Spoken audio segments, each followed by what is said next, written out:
নমস্কার, এনকে ডিজিটালের প্রভাতী অনুষ্ঠানে আপনাদের সকলকে স্বাগত। আজকে আমার পেছনে আমাদের স্ক্রিনে যে চারজনকে দেখতে পাচ্ছেন, প্রত্যেকেই প্রথিতযশা সাংবাদিক। মানে ইউটিউবের চারটে স্তম্ভ আমি বলতে পারি। বাংলা ইউটিউব চ্যানেলকে এই চারজন মানুষ যেভাবে এগিয়ে নিয়ে যাচ্ছেন, প্রথমে চারজনকে কুর্নিশ জানাই। তারপরে আসুন আলাপ করিয়ে দিই প্রত্যেকের সাথে। আমি একে একে সকলের সাথে আলাপ করাচ্ছি, কিন্তু আপনারা একটা জিনিস মাথায় রাখবেন, আমাদের যে এই বিতর্ক অনুষ্ঠান, এটা কোনো ওই টেলিভিশনের মতন খেউড় হয় না।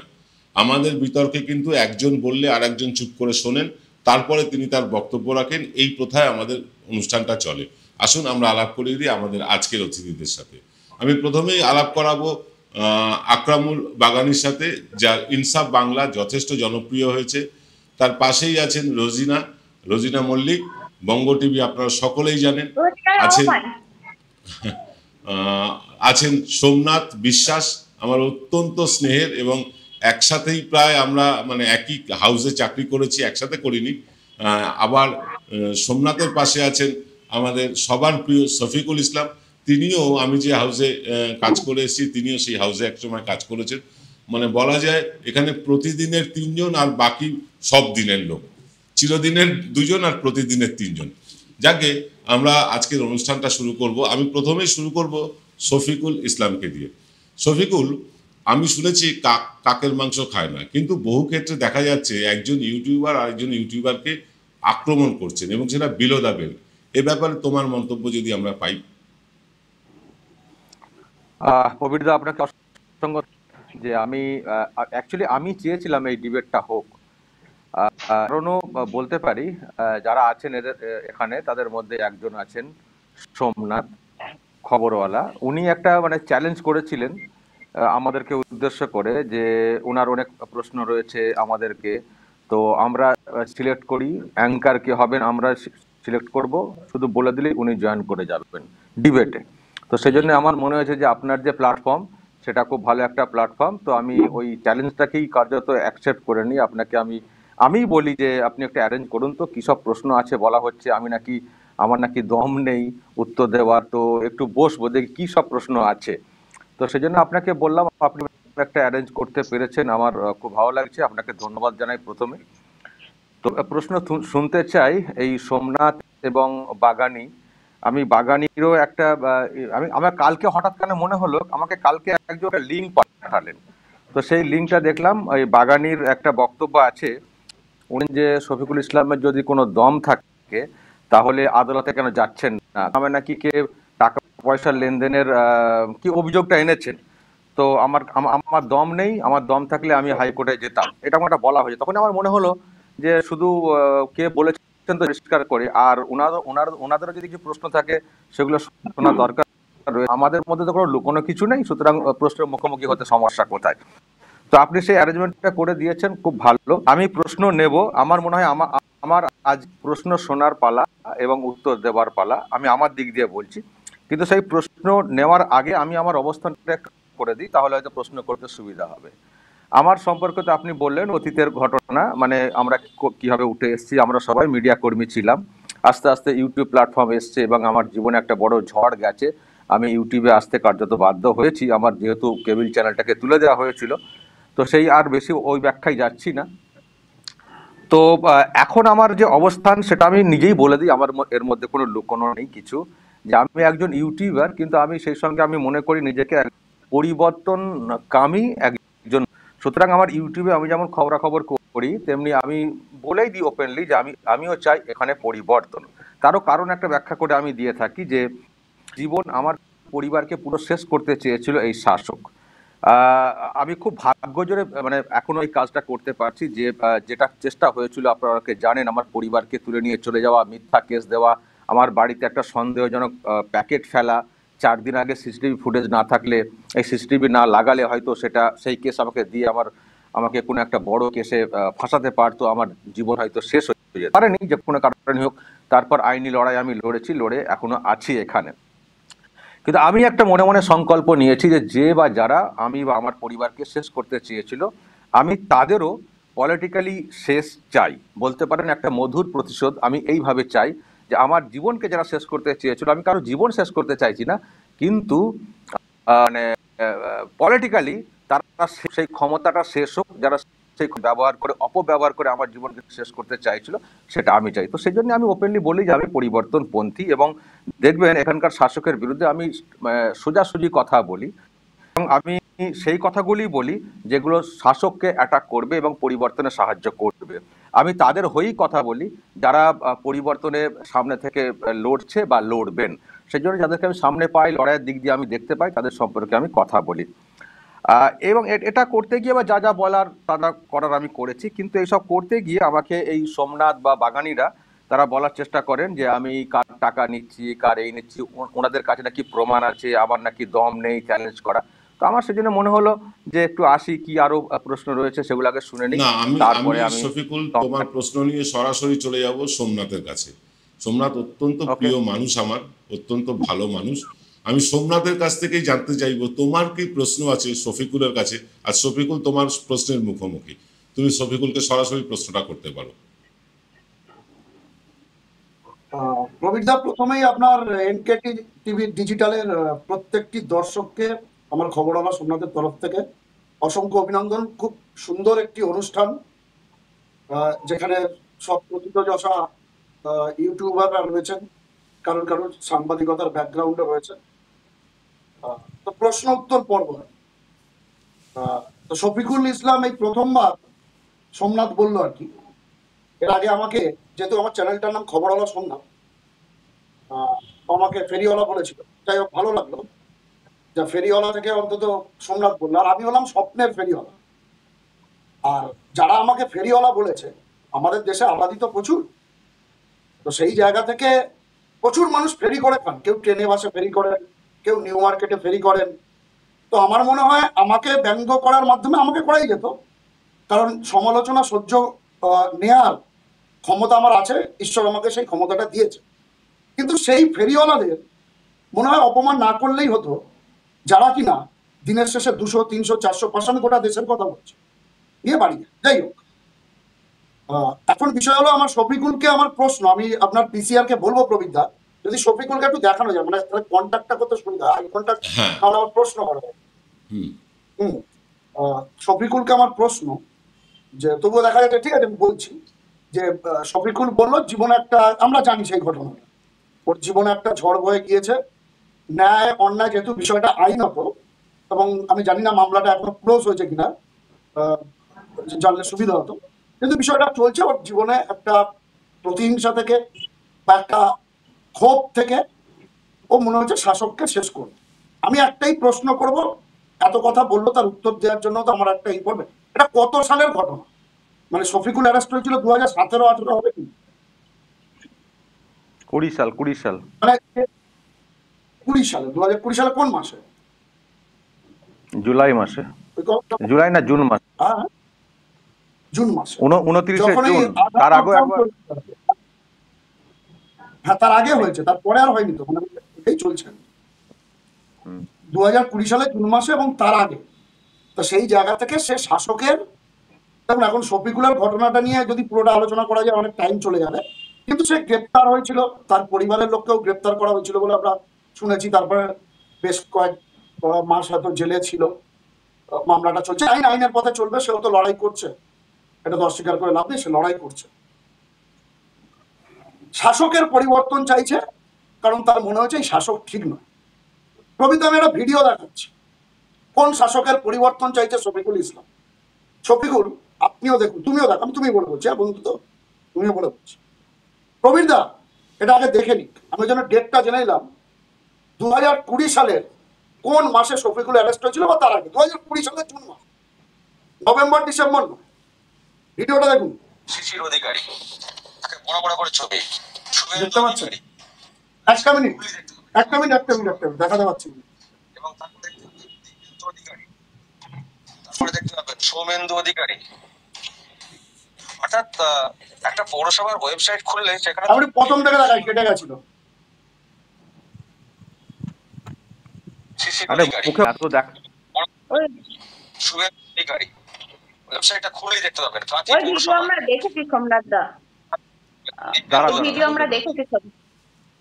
সৌমেন্দু অধিকারী, করে বসে থাকো, যখন কথা বলার দরকার হবে তখন বলো, তার আগে বলতে একটা পৌরসভার ওয়েবসাইট খুললে সেখানে তার পরিবারের সবার মুখ জলজল করছে। একটা পৌরসভা সেখানে তার পরিবারের সবার মুখ জলজল, একটা পৌরসভার ওয়েবসাইট খুললে সেখানে তার পরিবারের সবার মুখ জলজল করছে। সেই শুভেন্দু অধিকারী, দীপেন্দু অধিকারী, সৌমেন্দু অধিকারী, একটা পরিবার পৌরসভাটা এরকম, এছাড়াও আরো অনেক পদে তারা রয়েছেন, একটা পরিবার হয়ে গেছে গোটা পৌরসভাটা এরকম, এছাড়াও আরো অনেক পদে তারা রয়েছেন, একটা পরিবার হয়ে গেছে গোটা পৌরসভাটা এরকম, এছাড়াও আরো অনেক পদে তারা।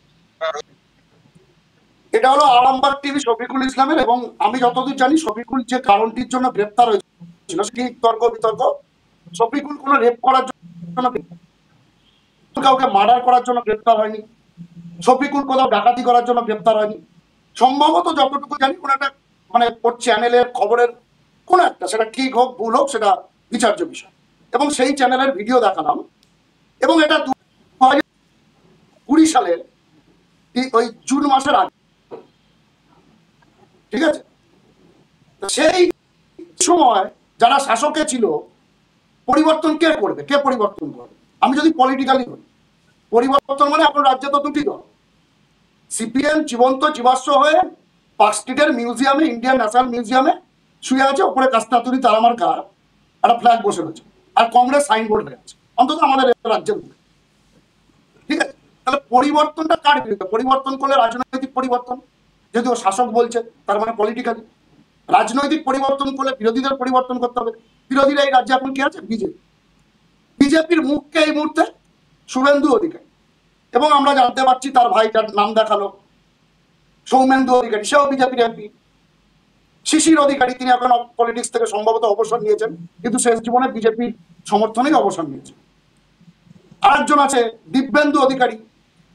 গোটা অধিকারী পরিবার, কাঁথি পুরসভার যারা তৃণমূলে ছিল, কি বোঝাতে চাইছিল? এই শাসক তো, এই শাসকই যখন অন্যদিকে চলে যাবে তারাই পরিবর্তন আসবে। আমাকে তো ন্যারেটিভ সেট করতে হবে, ব্যক্তি বিশেষে তো হয় না, তাই তো? বক্তব্যটা কি জানতে, কি বক্তব্য শর্ট, এত সময় না গেলে তো হবে না। হ্যাঁ, আমি সোমনাথের কাছে সরাসরি জানতে চাইছি যে শফিকুলের বিরুদ্ধে তোমার কি কি অভিযোগ? কার বিরুদ্ধে? শফিকুলের বিরুদ্ধে। আমাকে বলছেন? আমাকে বলছেন? হ্যাঁ হ্যাঁ, আমার কারোর বিরুদ্ধে কোনো অভিযোগ নেই তো। কে বলেছে আমি কার বিরুদ্ধে কোনো অভিযোগ করেছি? কে বলেছে আমি কারোর নাম করেছি? অভিযোগ ছিল প্রথম কথা, বাংলা বিদ্বেষী একজন ইউটিউবার। আমি রাজনৈতিক পলিটিক্যাল কথা বলছি। বাংলার প্রথিত যশা একজন গায়ক প্রতুল মুখোপাধ্যায় মরে যাওয়ার দিন যদি হিম্মত থাকে, দমের কথা বলছিল তো, যদি দম থাকে সেই ভিডিও প্রথম 1.5 মিনিটটা শুনিয়ে দেখাতো। একজন মৃত মানুষ, সে যদি আমার চরম শত্রু হয়, তার সঙ্গে যদি আমার ইডিওলজি না মেনে, যদি দম থাকে, প্রথম 1.5 মিনিট বাংলার গান। আমি যে জন্য এলাম এখানে, আমি তার কোনো প্রশ্নই পাচ্ছি না। এই তো সে উল্টো পাল্টা বলে কি আছে, টাকা পয়সা নিয়ে কি, আমার সেই প্রশ্ন চাই তো, কি গল্প শোনাচ্ছে শফিকুলের সম্বন্ধে? তোমরা, আমার খবর না পছন্দ হতে পারে, আলাদা আমার কি বলেছি না, সে তো সেটা নিয়ে কোনো কথা নেই, সেটা বলুক না। প্রশ্নটা অনেকগুলো ক্ষেত্রে প্রশ্নটা হয়েছে, প্রশ্নটা অনেকগুলো ক্ষেত্রে হয়েছে। আমি তো এই প্রশ্নটা দেখাতাম না।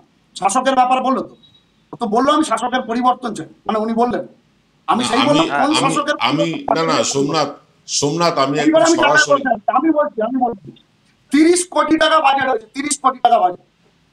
এইবারে বক্তব্যটা হলো 30 কোটি টাকা বাজেট হয়েছে। আমি কারোর নাম বলিনি, যদি নাম বলতে পারে, আমি যদি বলে থাকি যে শফিকুল ইসলাম টাকা নিয়েছে, এটা যদি কোথাও দেখাতে পারে, আমি শফিকুল ইসলামের বিরুদ্ধে কোনো খবর করেছি, যেমন প্রতুল মুখোপাধ্যায়ের খবরটা আমি ওর বিরুদ্ধে করেছি। আমার ভালো লাগেনি কথাটা শুনতে, বাংলা বিরোধী, বাঙালি বিরোধী, আমি বাংলার গান গাই এত, যেটা আমাদের হৃদয় ছুঁয়ে যায়, আমি করেছি। কিন্তু ও যদি কোথাও দেখাতে পারে, উনি যদি কোথাও দেখাতে পারে যে আমি বলেছি শফিকুল ইসলাম 30 কোটি টাকা নিয়েছে, আমি বলেছি, আমার কথা থেকে আমি ফিরি না, আমি বলেছি। ঠিক আছে পবিত্রা,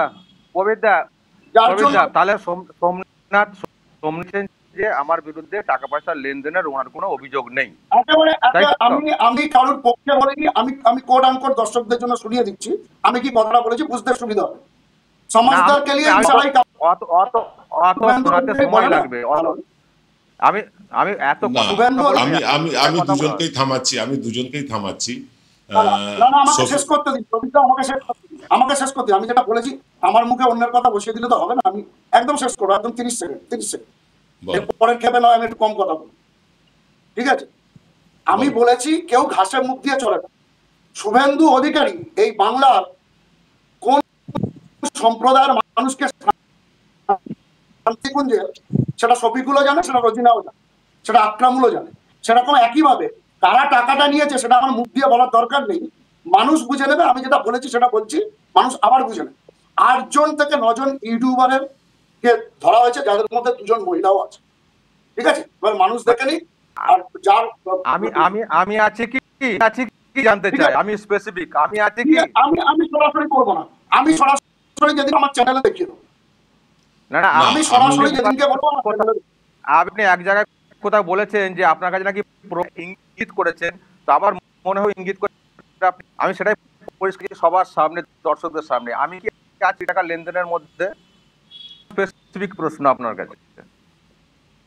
না, আমি একটু দুজনকেই থামাচ্ছি এবার। সোমনাথ আমি তোমায় থামাচ্ছি।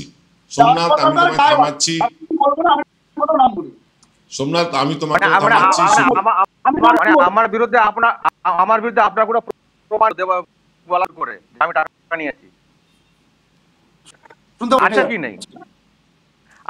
আমি টাকা নিয়েছি, আমি একটু ক্লিয়ার করে দিচ্ছি। আমি দর্শকদের জন্য বলছি এটা, যে খবরে সোমনাথ আমাকে একটু বলতে দাও। খবরে প্রকাশ, বিভিন্ন সংবাদপত্রে প্রকাশ হয়েছে যে ভারতীয় জনতা পার্টির পশ্চিমবঙ্গ শাখা তারা 30 কোটি টাকা অ্যালোকেট করেছে, বাজেট করেছে ইউটিউবারদেরকে দেওয়ার জন্য। এবার কোন কোন ইউটিউবার পাচ্ছে, কোন কোন ইউটিউবার পাচ্ছে না, সে তথ্য বাজারে আসেনি। সোমনাথ ইঙ্গিত করেছে যে শফিকুল এইখান থেকে কিছু অংশ পেয়েছে, কিন্তু সোমনাথ ইঙ্গিতই করেছে। সোমনাথ কিন্তু কখনো নাম ধরে বলেনি যে শফিকুলই এটা করেছে।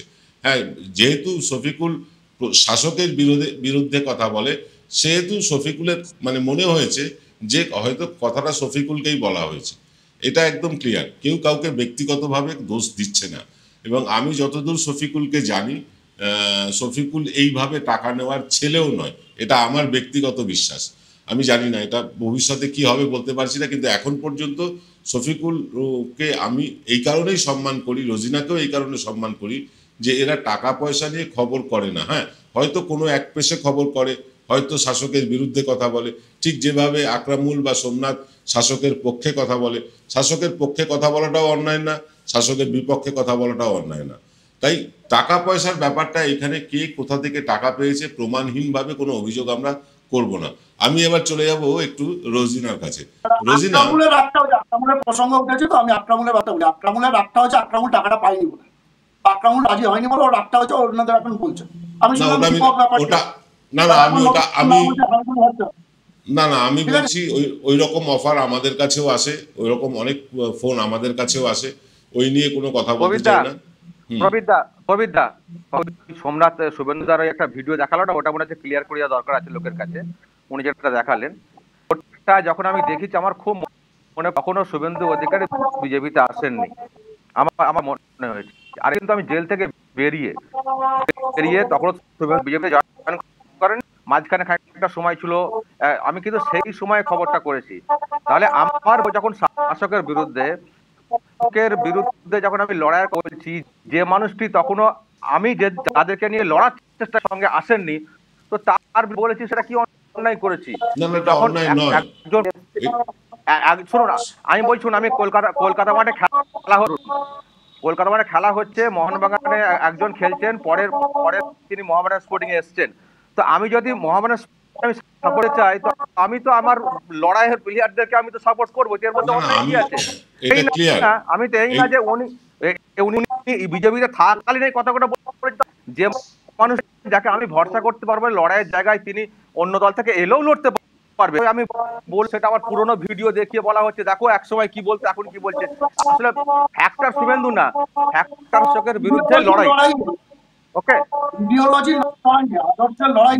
শফিকুল যেদিন জেলে ছিল আর জেলে থেকে বেল পাওয়ার পর দুই শফিকুলের মধ্যে ডিফারেন্স হয়ে গেল। তখনও সে আরামবাগ টিভি ছিল, এখনো সে আরামবাগ টিভি ছিল। লোগোটা তখন তখনও সবুজ ছিল, না, এখন সোমনাথ, লাল। তখনও তখনও শফিকুল রংপুরের শাসকের মানুষের বিরুদ্ধে কথা সবুজ বলতো, ছিল। এখনো শফিকুল শাসকের বিরুদ্ধেই কথা বলে। এবার শাসক দলে যারা আছে শাসকের বিরুদ্ধে কথা বললে শফিকুলকে তাদের বিরুদ্ধে কথা বলতেই হবে। শুভেন্দু ছিল যতদিন শাসকের পক্ষে, ততদিন শুভেন্দুর বিপক্ষে কথা বলেছে শফিকুল। এখন শফিকুল বিজেপিতে না, দিলীপ ঘোষ তৃণমূলের কনসা লিডার, দিলীপ ঘোষ না, তৃণমূলের কনসা লিডার। আমি এই প্রসঙ্গে আসবো, আমি আসবো এই প্রসঙ্গে। আমি তার আগে না, ঠিক, আমি একটু রোজিনার কাছে যেতে চাইছি। রোজিনা, আমি ধরেই নিচ্ছি যে তুমি শাসকের বিপক্ষে খবর করো, বা তোমার ইন্টারভিউ যেগুলো সেগুলো শাসক বিরোধী লোকেরই বেশি দেখা যায়। আমি ধরে নিচ্ছি তুমি এই সরকারের পরিবর্তন চাও, যেটা শফিকুল সরাসরি বলছে, আমিও তোমাকে বলছি। সরকারের পরিবর্তন আনতে গেলে বর্তমানে ভারতীয় জনতা পার্টির যা সাংগঠনিক অবস্থা, তুমি কি মনে করো যে এই সাংগঠনিক অবস্থা নিয়ে পশ্চিমবাংলায় পরিবর্তন করা আদৌ যাবে? আমি দাদা শুনতে পেলাম না, আমার নেটওয়ার্ক প্রচন্ড ডিস্টার্ব হচ্ছে, আমি অর্ধেক কিছু শুনতে পাচ্ছি না। তুমি কি মনে করো যে বর্তমানে বিজেপির যা সংগঠনের অবস্থা, সেই সংগঠন দিয়ে পশ্চিমবাংলায় তৃণমূলকে সরানো যাবে? দেখো, বিজেপির যা সংগঠনের অবস্থা আমরা প্রত্যেকেই জানি, সেটা আমরা যে কজন এখানে রয়েছে প্রত্যেকেই। কিন্তু একটা জিনিস এই মুহূর্তে দাঁড়িয়ে একটা তো ছাপ ফেলছে শুভেন্দু অধিকারী। শুভেন্দু অধিকারী প্রত্যেকটা ক্ষেত্রে, প্রবীরদা, আপনাদের কটাক্ষের বিষয়বস্তু কিন্তু এই মুহূর্তে শুভেন্দু অধিকারী। আপনারা অস্বীকার করতে পারবেন শুভেন্দু ছাড়া আপনারা কোনো খবরের জায়গা পাচ্ছেন? তো সেই শুভেন্দু অধিকারী, আপনারা নয়, এটা আমি কিন্তু সব পক্ষের বিরুদ্ধেই কথা বলি। আমি কোনো শাসক না, মানে ধরি মাছ নাচুই পানি বলতে পারো, এটা আমি স্বীকার করে নিচ্ছি। আমি ফেসবুক পোস্ট গুলো আমি দেখছিলাম, সেজন্য না, ফেসবুকের প্রবীরদা ব্যক্তিগত প্রবীরদা, কিন্তু না, ভুল করছো। ফেসবুকের প্রবীরদা একটা রাজনৈতিক দলের কর্মী, কিন্তু যখন ইউটিউব ক্যামেরার সামনে বসি আমি, তখন আমার কোনো রাজনৈতিক পরিচয় থাকে না। বলো এবার। মানে ফেসবুকে আপনি বলেছিল প্রবীরদাকে যে প্রবীরদা, আপনার মতো আমি পেশাদার হতে পারিনি, আমি আমার একটা নিজস্ব ধারণা থাকে, আমি চ্যানেলটা করি, আপনার মতো আমি একদম নিরপেক্ষ। এটা ভুল নয়, এটা কারুর ভুল নয়। আমি একটু রোজিনাকে বলবো, বলো। হ্যাঁ হ্যাঁ প্রবীরদা, আমি এইটা জানতাম না যে মানে আপনি ফেসবুকে একটা রাজনৈতিক দলের কর্মী, আবার ইউটিউবেও মানে সাংবাদিকতাটা চালিয়ে যাচ্ছেন। আমি এটা জানতাম না যে কোন রাজনৈতিক দলের কর্মী হিসেবে তাহলে ওই পোস্টগুলো ছিল, যেগুলো আপনার পোস্ট একদম দেখলাম ফেসবুকে যা পোস্ট সবটাই রাজনৈতিক দলের কর্মী হিসেবে। আচ্ছা, মানে ফেসবুকে আপনার যে পার্সোনাল প্রোফাইলটা একদম না, এরকম তুমি পাবে, বুঝিনা, আমি একটু ডিস্টার্ব করছি, এরকম তুমি পাবে। ওই দেখবে একদিকে সাংবাদিক, একদিকে মুখপাত্র, এরকম তুমি 4-5 পিস পেয়ে যাবে সারা ভারতবর্ষে। না, এটা একটু ক্লিয়ার করে নি, এটা একটু ক্লিয়ার করে নি। সাংবাদিকরা রাজনীতি করতে পারবে না এমন কোনো আইন নেই। প্রত্যেক সাংবাদিক রাজনীতি করতে পারে, ব্যক্তি জীবনে সে কোনো রাজনৈতিক বিশ্বাস রাখতে পারে, কিন্তু তার প্রফেশনাল জীবনে সেই ব্যক্তিগত ছাপ যেন না। না, সোমনাথ দা সব থেকে ভালো উপলব্ধি করতে পারে, কারণ সাংবাদিক আবার রাজনৈতিক দলের মুখপাত্র সোমনাথ দা তো সেই সারের মাস। সোমনাথ দা খুব ভালো রকম জানে, সেই জন্য সোমনাথ দা আমাকে আরো ভালো করে গাইড করে দিল যে হ্যাঁ এরকম তুমি অনেকগুলো পাবে। সোমনাথ দা পরিষ্কার করে দিল সেরকমই প্রবীরদা, একদম আমি হ্যাঁ আমি সেই রকমই বলছি। আমার ডিস্টার্ব হচ্ছে তোমাদেরকে, আমার মানে তোমাদের কথাগুলো শুনতে আমার নেটওয়ার্ক ডিস্টার্ব হচ্ছে। তো আমি একটাই কথা বলছি, শুভেন্দু অধিকারী কতটা লড়াই দিতে পারলো, কতটা লড়াই দেবে, এখনো লড়াই দিয়ে যাচ্ছে, তার উপরই নির্ভর করছে। আমি একদম চোখ বন্ধ করে বলতে পারি। আর শ্রমিক ভট্টাচার্য পোরখা পলিটিশিয়ান যাকে বলা চলে কার্যত, তো তিনিও চেষ্টা করছেন সংগঠনকে মজবুত করার জন্য, এবং প্রত্যেকেই রয়েছেন এই মুহূর্তে দাঁড়িয়ে। সংগঠন বলতে আমরা যারা কলকাতায় সাংবাদিকতা করি, তারা আমরা যে কটা নেতার কে দেখি, তাদেরকে দেখি যে অ্যাক্টিভলি তারা কাজ করছে। এবার দেখো গ্রামে গ্রামে তো ছড়িয়ে আছে মন্ডল, যেখানে সত্যি সেখানে ভোট করা অনেক মানে সেখানে অনেক ভোট করা টাফ। তো সেক্ষেত্রে যেখানে ভোট লুট হয়, সবকিছু হয়, বা বিরোধী স্বর থাকলে সেখানে তো বিরোধী স্বর নির্মূল করা হয়। তুমি তো দেখলে সম্প্রতি একটা সাংবাদিকের উপর যে অত্যাচার হলো বর্তমানে। তো আমি বলি আমাদের সাংবাদিকরা যেখানে ছাড় পাচ্ছে না, সেখানে বিজেপি কর্মী যারা, তারা কি করে সাহস নিয়ে রাজনীতিটা করবে সেটাও তো একটা দেখার বিষয়। সেজন্যই তো এখানে পুলিশ প্রশাসনটা যেভাবে ভেঙে পড়েছে সেটাকে তো স্ট্রং করার দরকার রয়েছে, তবেই না বিরোধী দলের পতাকা নিয়ে বা ঝান্ডা নিয়ে সবাই এগিয়ে আসবে। এটা তো এই মুহূর্তে চেষ্টা করছেন জেলায় জেলায় গিয়ে শুভেন্দু অধিকারী কন্যা সুরক্ষা যাত্রা থেকে শুরু করে সমস্ত ক্ষেত্রে তিনি চেষ্টা করছেন। আমরা তো সেজন্যই বিরোধী দলনেতাকে, এটা বিরোধী দলনেতা হিসেবে বলছি, শুধু শুভেন্দু অধিকারী হিসেবে বলছি না। বিজেপি এফেক্ট ফেলবে, তবে একটা জিনিস আমি এইটুকু বলতে পারি, যদি তৃণমূল কংগ্রেসও আসে এবারে 26-এ, তাহলে তৃণমূল কংগ্রেস কিন্তু বেশি দিন ক্ষমতায় থাকতে পারবে না। কারণ কেন, তৃণমূল কংগ্রেসের যেভাবে গোষ্ঠীদ্বন্দ্ব চোখে পড়ছে, যেভাবে গোষ্ঠীদ্বন্দ্ব দেখা যাচ্ছে, রাজনীতিতে যদি বিরোধী না থাকে সেক্ষেত্রে কিন্তু শাসক দলে টিকে থাকা অত্যন্ত দুষ্কর, কারণ নিজেরা নিজেদের মধ্যেই লড়াই করে নিজেরা হারিয়ে যাবে। আমি একদম এবার এই প্রশ্ন নিয়ে আকরামুলের কাছে যাব। আকরামুল, তুমি শুনতে পাচ্ছ আমাকে? হ্যাঁ, শুনতে পাচ্ছি, বলুন। তুমি, আমি তোমাকে আগে প্রশ্ন করব, যেটা আমরা দেখি বিজেপি সাধারণত হিন্দু তোষণ করে আর তৃণমূল তোষণ করে মুসলিমদের। আমরা দেখতে পাচ্ছি তুমি মুসলিম একজন, আমাদের শফিকুল ভাই একজন মুসলিম। শফিকুল ভাই হিন্দু তোষণ মুসলিম হয়ে করতে পারছে বা হিন্দুদের পক্ষে কথা বলতে পারছে, কিন্তু তোমাকে আমরা দেখছি না মানে মুসলমানদের হয়ে কথা বলতে। তুমি মূলত তৃণমূলের হয়ে কথা বলো, এরকমটা কেন? শুনুন, এটা আপনার 100% ভুল কথা। যে আপনি প্রথমেই বললেন না যে আকরামুল বাগানী শাসকের পক্ষে, সোমনাথ বিশ্বাস শাসকের পক্ষে। সোমনাথ দা কি করে আমি বলতে পারবো না, তবে আকরামুল বাগানী শাসকের পক্ষে কথা বলে না। কারণ এসএসসি দুর্নীতি নিয়েও আকরামুল বাগানীর চ্যানেলে ইন্টারভিউ দেখতে পাবেন, ভিডিও দেখতে পাবেন। এবং প্রবীর দা, আমি আপনাকে বলছি, শফিকুল্লাহ যে প্রথমে শুরু করলেন, যে তিনি যেটা যে বললেন যে তার জীবনের একটা জীবন যারা শেষ করতে চেয়েছিলেন তিনি তাদের রাজনৈতিকভাবে শেষ করতে চাইছেন। শফিকুল্লাহর কাছে আমার প্রশ্ন, বাংলার 11 কোটি মানুষ, আপনি ব্যক্তি শফিকুল ইসলাম বা আপনার পরিবারকে যারা শেষ করতে চেয়েছিল বা যারা আপনার উপর আক্রমণ করেছিল বা আপনার পরিবারকে জেলে দিয়েছিল, আপনার ছোট ছোট সন্তান, সে সময় আমরাও আপনাকে একজন নিরপেক্ষ সাংবাদিক হিসাবে জানতাম। তারপরে আপনি যে বিজেপির মুখপাত্র হয়ে গিয়ে যেভাবে আপনি এক প্রকার মির্জাফরের মতো কাজ করে চলেছেন, ইতিহাস কিন্তু আপনাকে ক্ষমা করবে না। যেভাবে প্রতিনিয়ত ইসলাম মুসলিম তাদের বিভিন্ন বিষয় তুলে ধরে এনে যেভাবে আপনি আপনার মিডিয়াতে কথা বলেন, এটা আপনার দেখতে পাই। বাবরি মসজিদ ভেঙে দিয়ে যেখানে রাম মন্দির তৈরি হয়েছে সুপ্রিম কোর্টের নির্দেশে, এবং সেই নির্দেশ সুপ্রিম কোর্টের বিচারপতিরা বলেছিল যে আস্থার উপর ভিত্তি করে আমরা এই রায় দিচ্ছি, আপনি সেখানে আপনার 32টা দাঁত বের করে সেখানে গিয়ে আপনি রিপোর্টিং করেছিলেন আর বলেছিলেন যে দেখুন কত আনন্দে কত ভালো সব মিটে গেল। এবং আপনি আপনার একটা প্রতিবেদনে বলেছিলেন যে মুসলিমরা তো ভুলে যেতে পারে গুজরাট দাঙ্গার কথা। বারবার কেন গুজরাট দাঙ্গার কথা মুসলিমরা বলে, কেন যোগী আদিত্যনাথের উত্তরপ্রদেশের দাঙ্গার কথা বলে? শফিকুল দা, আপনি তো আপনার পরিবারের উপরে যে অত্যাচার হয়েছিল, আপনাকে গ্রেপ্তার করে জেলে ঢোকানো হয়েছিল, আপনার ওই চুল দাড়ি বড় করে একেবারে ওই নরেন্দ্র মোদী লকডাউনের সময় যে একেবারে ওই ছদ্মবেশী সেজেছিল সেই চেহারা আপনার হয়েছিল। আপনিও তো ভুলে যেতে পারেন যে শাসক দল আপনার উপর যে অত্যাচার করেছে, অনাচার করেছে, অবিচার করেছে, আপনি ভুলে গিয়ে তো নিরপেক্ষভাবে সাংবাদিকতা করতে পারেন। তাহলে আপনি যদি আপনার পরিবার এবং আপনার উপর হওয়া অত্যাচার যদি আপনি ভুলতে না পারেন, তাহলে মুসলিমদেরকে কোন এতে আপনি বলেন যে মুসলিমরা তো ভুলে যেতে পারে গুজরাট দাঙ্গার কথা, মুসলিমরা ভুলে যাক, তারা মোদী অমিত শাহ বা বিজেপিকে আপন করে নি, কেমন একটা ইঙ্গিতপূর্ণ বক্তব্য আপনি দিয়েছিলেন। শফিকুল্লাহ, আপনারা যেভাবে কাজ করছেন ইতিহাস আপনাদেরকে ক্ষমা করবেন, আমি দায়িত্ব নিয়ে বলছি। এবং এটাও দায়িত্ব নিয়ে বলছি যে আপনারা মৃত্যুর পরে রোজিনা এবং আপনারা যেভাবে কাজ করছেন, প্রতিনিয়ত বাংলা বাঙালি বিরোধী, ইসলাম বিদ্বেষী, মুসলিম বিদ্বেষী একটা রাজনৈতিক দল, প্রকাশ্যে যারা দাড়ি ধরে বল জয় শ্রীরাম, এটা নিয়ে আপনার কোনো প্রতিবেদন নেই।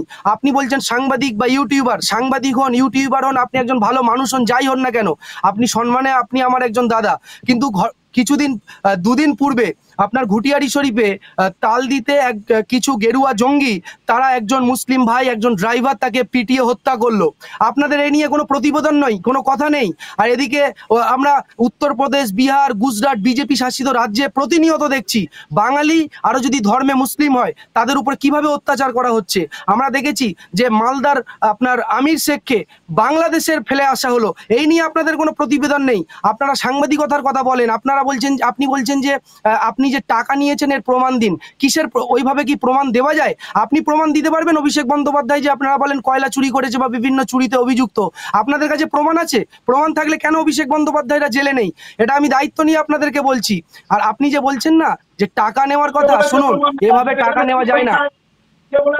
থামাচ্ছি, কে বলেছে প্রমাণ? আজকের এসএসসি পরীক্ষায় যে প্রশ্নটা এসছে সেই প্রশ্নটা শুভেন্দু অধিকারী বলেছিল, আমার কাছে সেই প্রশ্নটা আছে। কে বলেছে? প্রমাণ নেই, মিলে গেছে দুটো, শুভেন্দু অধিকারীর হাতে যেটা ছিল আর এসএসসি যেটা এসছে। আক্রমণকে শেষ করতে দাও। হ্যাঁ আক্রমণ বলো। যাই হোক, যে বিষয়ে আমি বলছিলাম, এরা রোজিনা একটু আগে বলছিল যে সাংবাদিকদের উপর অত্যাচার, বাংলায় সাংবাদিকদের। রোজিনা তুমি কত খবর রাখো? ও আমাকে প্লিজ বলতে দেওয়া হোক, আমি অনেকক্ষণ চুপচাপ শুনছি। আমি বলি, সিদ্দিক কাপ্পান 2020 সালে হাতরাসে একটা দলিত বোন তাকে ধর্ষণ করে হত্যা করা হয়েছিল, গেরুয়া জঙ্গিগুলো জড়িত ছিল। সেই গেরুয়া তোমার কথা বলার সময় আমি কথা বলিনি, তোমার কথা বলার সময় আমি কথা বলিনি, তোমার কথা বলার সময় আমি কথা বলিনি, আমি কথা বলার সময় আমি কথা বলিনি, বলতে দাও। উত্তরপ্রদেশের লোক এসএসসি পরীক্ষা দিতে এসছে। আচ্ছা, সোমনাথ এবং রোজিনা, আমি সোমনাথ এবং রোজিনা দুজনকেই থামাবো। আমি সোমনাথ এবং রোজিনা বলতে দিচ্ছি না, এটা কি ধরনের অভদ্রতামি? রোজিনা সহ্য করো। রোজিনা, তুমি যখন বলেছো আমি তোমার দিকে ভালো করে তাকাইও নি, বলছি তুমি উত্তর দিও অবশ্যই। তুমি বলছো সাংবাদিকদের উপর আক্রমণ হয়েছে, তুমি একটা মানুষকে ডাইরেক্ট চোর বলবে, বা কোনো সাংবাদিক একটা মানুষকে কোনো প্রুফ ছাড়া ডাইরেক্ট চোর বলবে বা বিভিন্ন অভিযোগ করবে, সে মানহানির একটা নোটিশ দিলে আর বলবে যে আমি মুসলমান, আমাকে নোটিশ দেওয়া হয়েছে, আহা গো খুব কষ্ট হচ্ছে বুকে। সিদ্দিক কাপ্পান মুসলমান ছিল, উত্তরপ্রদেশে হাতরাসের একজন দলিত বোনের খবর সংগ্রহ করতে গিয়ে উত্তরপ্রদেশের যোগী আদিত্যনাথের পুলিশ তাকে ইউএপিএ ধারা, দেশদ্রোহী ধারা দিয়ে 3-4 বছর জেলে রেখেছিল। রোজিনারা এই খবরগুলো দেখতে পায় না। রাজদীপ সারদোসাই, মৃণাল পান্ডে, জাফর আগা, বিনাল কে যোশী 2021 সালে কৃষক আন্দোলন কভার করতে গিয়ে তাদেরকে মামলা দিয়ে জেলে ঢোকানো হয়েছিল। প্রবীর পুরকায়স্থ নিউজ ক্লিকের, তাকে 2023 সালে ইউএপিএ হয়েছিল। এই খবরগুলো এরা দেখতে পায় না, এরা বড় বড় কথা বলে, বিজেপির হয়ে প্রকাশ্যে এরা খবর করছে, বিজেপির মুখপাত্রের মতন কথা বলছে, আবার বলছে আমরা টাকা নিয়েছি। আর টাকা নিতে হয় নাকি? ডাইরেক্ট নেতা একটা ফোন করে কোথাও বলে দিলেই তো সব সুযোগ সুবিধা হয়ে যায়। এগুলো আবার কি ডাইরেক্ট আবার ইনডাইরেক্ট টাকা কি? আর যারা টাকা নেওয়ার অভিযোগ করেছে, আমি আকরামুলকে এবার থামাবো। আমি সরাসরি যাব শফিকুলের কাছে। দেখো শফিকুল, টাকা কে নিয়েছে কে নেয়নি এই প্রসঙ্গ আমি আর আসবই না, কারণ টাকা যে নেওয়া হয়েছে বা দেওয়া হয়েছে না এর কোনো প্রমাণ কারোর কাছে নেই। কিন্তু একটা প্রশ্ন যেটা আকরামুলের হয়ে আমি একটা প্রশ্ন করে নিচ্ছি। না, আকরামুলের কথা বলার আছে, বিরাট সত্যবাদী যুধিষ্ঠির টাইপের বললেন। আকরামুল বাগানি 21-এর ভোটের আগে বা ওইটাতে আমার নামে বলেছিলেন যাতে ফ্ল্যাট আছে। আকরামুল বাগানি প্রমাণ করুন, তাকে ভিডিও ক্লিপটা রাখা আছে। কি বলেছিলেন আরেকবার বলুন? কলকাতায় আমার ফ্ল্যাট আছে। থাকতেই পারে ফ্ল্যাট, না থাকলে নেই। যদি ফ্ল্যাট থাকে তো থাকে। আপনি বাড়িতে বসে বসে সাংবাদিকতা করেন শফিকুল্লাহ, বাড়িতে বসে সাংবাদিকতা হয় না। সাংবাদিকতা করতে গেলে ফিল্ডে যেতে হয়, সাংবাদিকতা করতে গেলে ফিল্ডে গিয়ে সাংবাদিকতা করতে হয়, বাড়িতে বসে সাংবাদিকতা হয় না এভাবে। আরে বাবা, সাংবাদিকতা করবো না, ও শিখাবে না। আজব তো, এ কতদিন এসছে রে ভাই? আমাকে আমার স্পেসিফিক প্রশ্নের উত্তর দিন। আমাকে 21-এর ভোটে ছিলেন কলকাতায় আমার ফ্ল্যাট আছে, দেখাতে পারবেন? আপনি বলেছিলেন আমাকে যে জিহাদি না কি একটা বলেছিলেন, প্রমাণ দিতে পারবেন? আপনাদের কি মুসলমানদের মুখে দাড়ি দেখলে মাথায় টুপি দেখলেই জিহাদি মনে হয়? গেরুয়া জঙ্গিদের মতন কথা বলেন? আপনি একজন মুসলমান, একজন বাঙালি ভারতীয় হিসাবে আপনি মুসলমানদেরকে আক্রমণ করেন? আপনি নিজে একজন মুসলমান নামধারী কলঙ্ক। আপনি মরে গেলে কবরে জায়গা পাবেন না, আপনারা মানুষ আপনাকে মাটি দিতে যাবে না, বলে দিলাম আপনাকে। মুসলমান নামে কলঙ্ক আপনারা। না আক্রমণ আমি আগে বলছি, ব্যক্তিগত আক্রমণ নয়। না না পবিত্র, ভবিষ্যতের পৃথিবী এদেরকে মির্জাফর বলবে। পবিত্র, আমি পিসিআরকে বলবো, ভবিষ্যতের পৃথিবী এদেরকে মির্জাফর বলবে। শুধুমাত্র শফিকুলের বক্তব্যটা শোনাতে। শফিকুল বলো। না, আমি কি ধর্মীয় জলসাতে এসেছি নাকি? আমি জান্নাতে যাব না জাহান্নামে যাবো, এটা কি চর্চা হচ্ছে এটা? তাহলে তো আমি জলসাতে যাব। আমি তো পবিত্রের মতো একটা প্ল্যাটফর্মে এসেছি। কথা হচ্ছে যে আমি কি ওকে কখনো জিহাদি বলেছি? প্রমাণ দেখাতো আমাকে। কিন্তু উনি বলেছেন আমার কলকাতায় ফ্ল্যাট আছে, আমি ওনাকে জিহাদি বলেছি? প্রমাণ দিন, কোথাও বলেছি, দেখাতে বলুন। আচ্ছা, এবার আমি সবাইকেই থামাচ্ছি, কারণ একে অন্যের প্রতি বিভিন্ন অভিযোগ আছে, সেই অভিযোগের কাছে আর যাচ্ছি না। আমরা এত না না, এই ভুলভাল কথা অভিযোগগুলো আমি কবিতা এটা না না নিশ্চিত, দেখুন আমার আমি আমাকে তোমাদের আমাকে সবার যেহেতু সিনিয়র আমি হিসেবে একটা আমি কথা বলি, আমি তোমাদের সবার থেকে বয়সে বড়, সেই হিসাবে আমার অভিজ্ঞতাও তোমাদের থেকে সবার থেকে বেশি, সেই হিসাবে একটা কথা বলি, আমরা যেহেতু একই প্ল্যাটফর্মে কাজ করি, এইভাবে কাদা ছোড়াছুড়ি করা মনে হয় ঠিক না। আগামী দিনে আমরা সকলেই যদি এই ব্যাপারে সতর্ক থাকি, কারণ আজকের দিনে মেনস্ট্রিম মিডিয়া থেকে লোক চোখ সরিয়ে কিন্তু ইউটিউব মিডিয়াতে চোখ রাখছে, লোক অনেক বেশি ভরসা করে ইউটিউবকে। সেখানে যদি আমরা নিজেদের মধ্যে এরকম কাদা ছোড়াছুড়ি করতে থাকি, তাহলে ইউটিউব মিডিয়ার বিশ্বাসযোগ্যতাও কিন্তু মানুষের কাছে কমে যাবে। এর কুফলটা কিন্তু আমরা প্রত্যেকেই ভোগ করব। তাই আমি আশা করব যে আর ব্যক্তিগত কাদা ছোড়াছুড়ি নয়, এবার একটু রাজনৈতিক প্রসঙ্গে এসে আমরা অনুষ্ঠানটা শেষ করব। আমরা একটা সমীক্ষা করি, আমরা প্রত্যেকবারই করি, এবারও আমাদের সমীক্ষা চলছে। এই সমীক্ষার হিসেব অনুযায়ী আমরা দেখতে পাচ্ছি যে পশ্চিমবাংলায় এবারও বিজেপির আশা হচ্ছে না এবং তারা 50-এর কাছাকাছি আসনে আটকে যাবে। আমি সোমনাথের এই ব্যাপারে মন্তব্য নেব।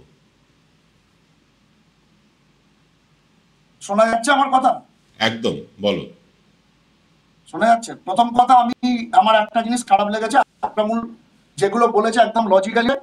একটা জিনিস আমি একটু বলে দিই, আমি একটু একটু সিনিয়র তোর থেকে। শফিকুলের বাড়িতে বসে কেন খবর করে ওটা কথা না। শফিকুল, এটা আমি সাক্ষী, শফিকুল অনেকদিন ফিল্ডে কাজ করেছে, ওটা কোনো কথা, ওটা কোনো যুক্তি না।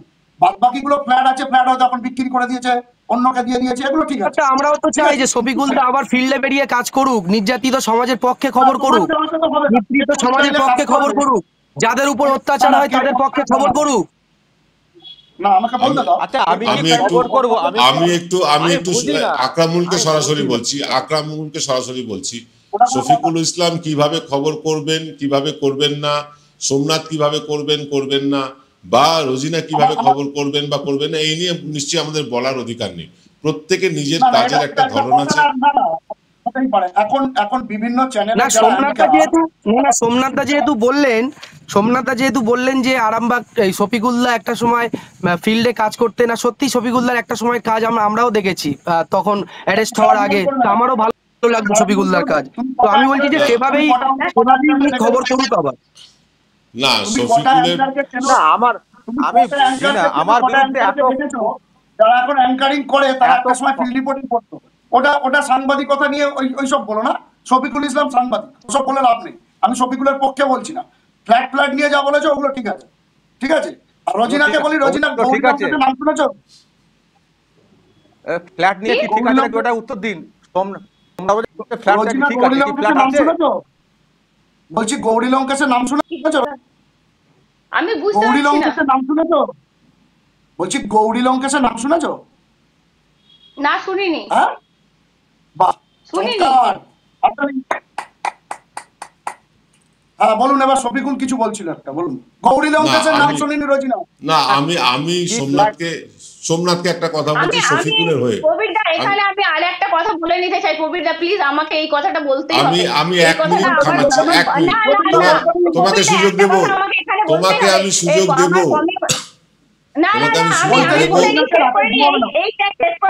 আমি বাগানি যে কথা বলেছে, বাগানিকে কিন্তু ক্ষমা চাইতে হবে। কারণ বাগানি বলেছে কবরে ঠাঁই হবে না। আমার কবরে ঠাঁই হবে কি না হবে, আমি কি কৃতকর্ম করে রেখেছি সেটা কি ও জানে? ও কি নিয়তনামা বা আমাদের নিয়ে বসে আছে? বাগানিকে এখানে ক্ষমা চাইতে হবে। আমি এই প্রসঙ্গে আসবো, কথা দিচ্ছি। কিন্তু আমি শফিকুলের কলকাতায় ফ্ল্যাট আছে কিনা, তোমরা আগে জাতির কাছে ক্ষমা চাও, তারপরে আমি ক্ষমা চেয়ে নেব। তোমরা আগে জাতির কাছে ক্ষমা চাও, আর কবরে জায়গা হবে কি হবে না এটা শোনো। কবরে জায়গা হবে, কবরে জায়গা হবে কি, শোনো, কবরে জায়গা হবে কি হবে না জানি না, কবরে জায়গা হবে কি হবে না জানি না, তবে তোমাদের কবরে মাটি দিতে যাবে কি জানি না, ঠিক আছে? তোমাদের কবরে জায়গা হবে কি হবে না জানি না, তবে তোমরা যখন মারা যাবে তোমাদের মাটি দেওয়ার লোক পাবে কিনা এটা জানি না, মাটি দেওয়ার লোক পাবে কবরে কিনা সেটা জানি না। তোমরা জাতির সঙ্গে গাদ্দারি করেছে। এইবার কিন্তু একদম টিভি ডিবেটের মতন হয়ে যাচ্ছে। আমি দুজনকেই থামাচ্ছি, আমি টিভি ডিবেট করে ফেলছি। তোমরা অন্তত এইটাকে, ইউটিউব চ্যানেলটাকে টিভি চ্যানেল বানিও না, টিভি চ্যানেলের মতন বানিও না, এমন ভাবে বলো না যাতে কেউ শুনতে না পায়। আমি এবার সোমনাথের কথা প্রসঙ্গে আমি শফিকুলের ব্যাপারে, শফিকুলের হয়ে ব্যাটিং করব, বা আকরামুল যেটা বলেছে সে ব্যাপারে আমি শফিকুলের হয়ে একটা সাফাই দিতে চাই। শফিকুলের কলকাতায় ফ্ল্যাট আছে কি নেই সেটা আমাদের আলোচনার বিষয় না। ব্যক্তিগত সম্পত্তি কার কি আছে, কোথায় আছে, এটা নিয়ে নিশ্চয়ই আমরা কোনো কথা বলবো না। কিন্তু আমরা যে ধরনের খবর করি, যে ধরনের রিপোর্টিং করি, আমরা বারবার বলছি যে শফিকুল একদম পরিষ্কার বলছে সে শাসকের বিপক্ষে খবর করে এবং শাসকের বিপক্ষের খবরগুলো নিয়ে সে আলোচনা করে। ঠিক সোমনাথকেও দেখেছি আমরা শাসকের পক্ষ নিয়ে কথা বলে। সোমনাথই একমাত্র লোক যাকে আমি দেখেছিলাম সারদার কি নাম, ভদ্রলোকের নামটা আমার মনে পড়ছে না, তার ইন্টারভিউ নিয়েছে এবং সেখানে শুভেন্দুর নামটা সরাসরি বলেছে। সোমনাথও কিন্তু অত্যন্ত দক্ষ একজন সাংবাদিক। আমরা প্রত্যেককেই সম্মান জানিয়ে বলছি যে আমরা নিজেদের মধ্যে এই খেউটা করবো না, ইউটিউবকে আমরা টিভি স্টুডিও বানাবো না। আমি এবার একদম রোজিনার কাছে চলে যাচ্ছি যে আমাদের এনকে ডিজিটালের হিসেবে আমরা যা সমীক্ষা করেছি তাতে বিজেপি 50টা কাছাকাছি আসন পাচ্ছে। তোমার তো অনেক লোকের সাথে ঘোরাফেরা করো, মেলামেশা করো, কথাবার্তা বলো, তোমার কি মনে হচ্ছে? দেখো, আমি তো বিশেষজ্ঞ নই। দাদা, আমরা ফিল্ডে ঘুরি, যেটুকু এক্সপিরিয়েন্স করি। এখন ভোটের অনেক বাকি, এখনো অনেক জল গড়ানো বাকি। তো সেই জায়গায় এখন থেকে যদি বলে দিই আলটিমেট গিয়ে দেখবো সেই কথাটা হলো না, সেটা তো ভুল কথা না। আপনি দেখবেন আমার চ্যানেলে এখনো পর্যন্ত আমি বলিনি যে কে কটা আসন পেতে চলেছে, কোথায় কি হতে চলেছে। ওই রকম করে ধোঁয়ায় আমরা তো ম্যাজিশিয়ান নয় না। আমি এখনই কি করে বলবো? দাদা, যখন ভোট হবে অবশ্যই আপনি যদি সুযোগ দেন, ভোটে যখন কভার করবো ফিল, তারপর এসে নিশ্চয়ই আপনাকে একটা রিভিউ দেওয়ার চেষ্টা করবো যে কি মোটামুটি কেমন বুঝলাম, কে কতটা লড়াই দিতে পারলো দিনের শেষে, সেই লড়াইটা নিয়ে আমরা আলোচনা করতে পারি। কিন্তু এখন দাদা ভোট অনেক বাকি। ভোটের এখনো 300 দিন বাকি, সত্যি প্রায় 300 দিন বাকি। কিন্তু এই 300 দিন আগে ট্রেন্ড একটা দেখা যাচ্ছে আকরামুল, যে একটা বিজেপি বিরোধী হাওয়া আমরা দেখতে পাচ্ছি উত্তরবঙ্গ থেকে শুরু করে একদম দক্ষিণবঙ্গ পর্যন্ত। তুমিও সাংবাদিকতা করছো, বহু লোকের কাছে যাও, ইন্টারভিউ করো, তাদের সাথে কথাবার্তা বলো, তোমার এক্সপেরিয়েন্সটা যদি বলো। দেখুন দাদা, আমি মানুষের কাছে গিয়ে বাংলার বিভিন্ন জেলাতে গিয়েছি, মানুষের সঙ্গে কথা বলছি, কলকাতায়ও বিভিন্ন আন্দোলন কভার করি। সেখানে করতে গিয়ে আমার যেটা মনে হয়েছে যে এই মুহূর্তে বলাটা সত্যি খুব কঠিন। রোজিনা যেটা বললো যে এটা আরো কাছাকাছি বোঝা যাবে, তবে বিজেপির সাংগঠনিকভাবে, কারণ দেখবেন শুভেন্দু অধিকারীর একটা বিজেপি, দিলীপ ঘোষের একটা বিজেপি, সুকান্ত মজুমদারের একটা বিজেপি, লকেট চ্যাটার্জির একটা বিজেপি, এক একটা নেতার এক একটা করে বিজেপি। কিন্তু তৃণমূল কংগ্রেসের দুটো গোষ্ঠী আছে মূলত, একটা যদি বলেন যুব এবং মাদার, মমতা বন্দ্যোপাধ্যায় আর অভিষেক বন্দ্যোপাধ্যায়। দিনের শেষে এরা সবাই এক জায়গাতেই। তো তৃণমূল কংগ্রেসের কিন্তু এখনো পর্যন্ত বুথ লেভেলে ভোট করানোর যে মেশিনারি বা বুথ লেভেলে ভোট করানোর যে ক্ষমতা, সেটা কিন্তু ব্যাপক। বিজেপি শুধুমাত্র ধর্মের, হিন্দুত্বের এতে ভোটগুলো পেয়ে যাচ্ছে। বা নিরীহ মানুষকে ধরে বল জয় শ্রীরাম, নিরীহ মানুষকে রোহিঙ্গা বলো, SIR করে বাঙালির সাধারণ নাগরিকদের নাম কেটে বাদ দাও, তাদেরকে হ্যারাস করো, CA তে নাগরিকত্ব দেবে বলে ভাওতা দাও। এটা আমি বলছি না, তৃণমূল কংগ্রেসের মুখপাত্ররা বলেন ভাওতা দাও। তো মানুষ এগুলো কিন্তু আস্তে আস্তে বুঝে যাচ্ছে। কিছুদিন আগে আমি মতুয়াদের একটি মিছিল কভার করতে গেছিলাম, তারা রীতিমতো কান্নাকাটি করছে যে দাদা, আমরা বিজেপিকে ভোট দিয়েছিলাম, আমার ইন্টারভিউ আছে আমার চ্যানেলে, বিজেপিকে ভোট দিয়েছিলাম, কিন্তু সেই বিজেপি আমাদের নাগরিকত্ব নিয়ে ছিনিমিনি খেললো, আমাদেরকে ধোকা দিল, এখন আমরা কি করব বুঝতে পারছি না। তো এই পরিস্থিতিতে দাঁড়িয়ে আমার যেটা মনে হচ্ছে, মালদা, মুর্শিদাবাদ, উত্তরবঙ্গের দিকে কংগ্রেস কিন্তু কয়েকটা আসন পেতে চলেছে। ISF ভাঙড় ধরে রাখবে বলেই আমার মনে হয়েছে। এখন আব্বাস সিদ্দিকী যদি শওকত মোল্লার বিরুদ্ধে দাঁড়িয়ে যায়, সেক্ষেত্রে কিন্তু একটা কঠিন লড়াই কিন্তু আপনার ক্যানিং পূর্বে হতে চলেছে। এভাবে যদি আপনারা দেখেন পুরো পশ্চিমবাংলা জুড়ে কিন্তু লড়াই একটা হবে। তবে অত সহজে বিজেপি 30টা বা 50টায় আটকে যাবে বলে মনে হচ্ছে না, কারণ বিজেপি তাদের কোনো সাংগঠনিক বিষয় ছাড়া, তাদের কোনো প্রকল্প সেভাবে বাংলার মানুষ পায় না। তারপরেও তাদের কেন্দ্রের মাধ্যমে বাংলার মানুষ সেভাবে উপকৃত হচ্ছে না। তারপরেও 37 না 39% মানুষ বিজেপিকে শুধু হিন্দুত্বের বিষয় নিয়ে ভুল বুঝে মানুষ ভোট দিচ্ছে। সেই ভোট যদি মূলত বামেদের থেকে, কংগ্রেস থেকে যে ভোটটা আপনার বিজেপিতে গিয়েছে, বাম কংগ্রেস যদি সেই জায়গাটা স্ট্রংলি যদি সাংগঠনিকভাবে বা আরো বেশি তারা কেন্দ্রের যে নীতিগুলো, সেই নীতির বিরুদ্ধে রাস্তায় নামতে পারে, আন্দোলন করতে পারে, সেক্ষেত্রে তারা যদি অন্তত 10% ভোটও বাম কংগ্রেস যদি বিজেপির থেকে ফিরিয়ে নেয়, সেক্ষেত্রে কিন্তু আপনাদের যে সমীক্ষা 50টা বা 30টা, এই সমীক্ষাই হয়তো বাস্তবায়িত হতে পারে। আর তারপরে আবার যদি দাঙ্গা হাঙ্গামা বাঁধিয়ে দিয়ে গেরুয়াপন্থী জঙ্গিরা পশ্চিমবাংলার বিভিন্ন জায়গায় ঘুরে বেড়ায়, দাঙ্গা হাঙ্গামা বাঁধিয়ে দিয়ে পরিকল্পনা করে যদি একটা বিভেদ তৈরি করে দেয়, যে পরিকল্পনারা বারবার করে, বেঙ্গল ফাইলস বলে একটা সিনেমা রিলিজ করেছে, একেবারে মিথ্যা বানোয়াট প্রপাগান্ডামূলক একটা বেঙ্গল সিনেমা। ফাইলস নিয়ে কোনো কথা বলবো না। বেঙ্গল ফাইলস আমাদের সেই সিনেমা, সেই বিভিন্ন তারা বলিউডকে কাজে লাগাচ্ছে, তারা বলিউডকে কাজে লাগিয়ে বাংলাকে বদনাম করে, বাংলার মধ্যে বিভেদ তৈরি করে, বিভাজন তৈরি করে। না, আমরা সিনেমা নিয়ে আলোচনা করব না, কারণ সিনেমাই হয়, সেগুলো মানে সবটা সত্যি ঘটনা সিনেমার স্বার্থেই দেখানো যায় না। আমি সোমনাথের কাছে আসবো। সোমনাথ, শুভেন্দু অধিকারী বলছেন যে পশ্চিমবাংলায় 1 কোটি রোহিঙ্গা ঢুকে গিয়েছে, অথচ ইউনাইটেড নেশন বলছে সারা পৃথিবীতেই রোহিঙ্গা আছে 17 লক্ষ। শুভেন্দু অধিকারী এই হিসেবটা কোত্থেকে পেলেন? শুভেন্দু অধিকারী 2022 সালে বলেছিল 2023-এর আর 21শে জুলাই হবে না। শুভেন্দু অধিকারী 2021 সালে বলেছিল শুভেন্দু রাজনৈতিক পিতা অমিত শাহ 2022 সালে বলেছিল লোকসভায় 35টা আসন পাবে।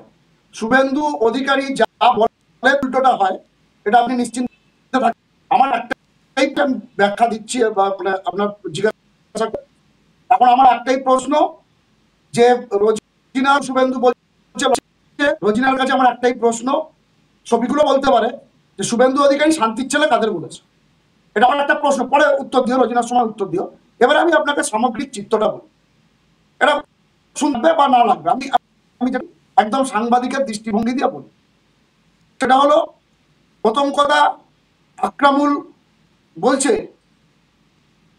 যেই কথাগুলো আমি বলছি না, এই কথাগুলো তৃণমূল কংগ্রেসের মুখপাত্র। আবার আকরামুল বলছে আমি নিরপেক্ষভাবে খবর করি।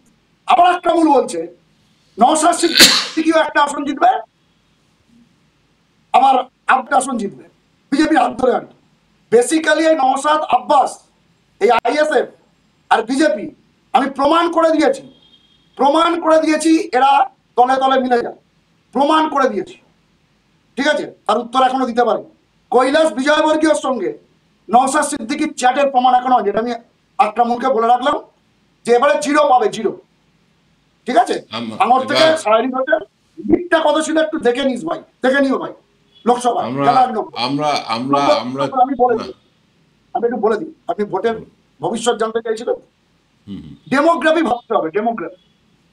পশ্চিমবঙ্গের শুভেন্দু অধিকারীও যান, তিনি একটা বিশেষ সম্প্রদায়কে শান্তির ছেলে বলেন, সেই শুভেন্দু অধিকারীও যান। ওটা শান না খান সেটা সবাই বোঝে আর কি, কেউ গাছে মুখ দিয়ে চলে না। যাই হোক, শুভেন্দু অধিকারী মুখগুলো দেখুন। রাকেশ সিং, শুভেন্দু অধিকারী বলছে রাকেশ সিং কোনো ক্রিমিনাল না, বাপরে বাপ।